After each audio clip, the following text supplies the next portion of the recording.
I was able to learn that we as individuals are sent to our specific areas at specific times for specific reasons.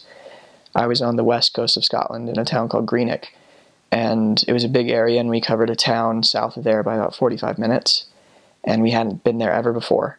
And we decided to go down, take a bus down that day, and look up some less active members that were there. And at the time, they were having a festival in Largs, which is this town, and I went down, and it was very, very, very busy, tons and tons of people, and we were just walking down the sidewalk, and a car stops at the junction and says, elders, there's a man, or there's a person up the street about 20 yards, and to the right you'll see a little pottery shop. Go in there, he wants to talk to you. And we had never met this man before in our life, and we went in, and it was a young man who had recently been baptized, and the man who had spoken to us was his father, Neil. And his father had not been active in a very, very long time, over a decade. And they owned the shop, and they needed to close it. They needed to move out of that building that day. And so we spent the rest of our day helping them to move out. We needed to be there that day at that time. And through some other miraculous experiences,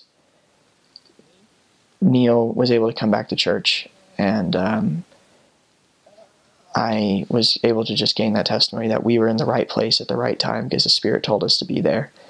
And me and Neil formed a very, very close friendship.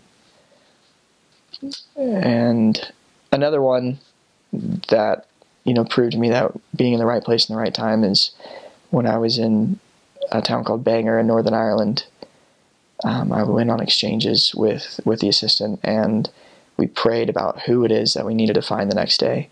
And we looked and looked and talked to everyone we could, and we found a girl named Kelly. And we spoke to her on the street. We set up an appointment for the next day, gave her a Book of Mormon, and then we had a meeting the next day, and she said that she spent most of the night reading from the Book of Mormon because she just felt compelled to. And over the next few months, we taught her, and it was amazing to watch her life change.